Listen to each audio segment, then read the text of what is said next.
আপনারও কি ঘন ঘন নাক বন্ধ হয়ে যায়?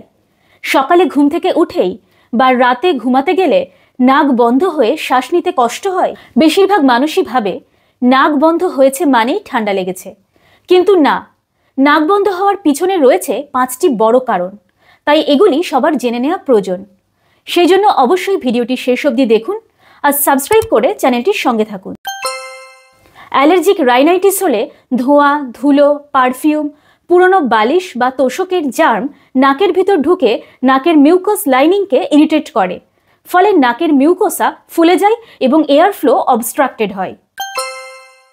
সাইনোসাইটিস হলে সাইনাস ক্যাভিটি ইনফ্লেমড হয়, সেখানে মিউকাস আটকে যায়, ফলে নাকও বন্ধ হয়ে যায়। আবার যাদের ডেভিয়েটেড ন্যাজাল সেপ্টাম বা নাকের ভিতরের দেওয়াল একদিকে বাঁকা থাকে, তাদের নাকের এক পাশ সবসময় কনজেস্টেড থাকে, তাই একটু ঠান্ডা লাগলেই ব্লক হয়ে যায়।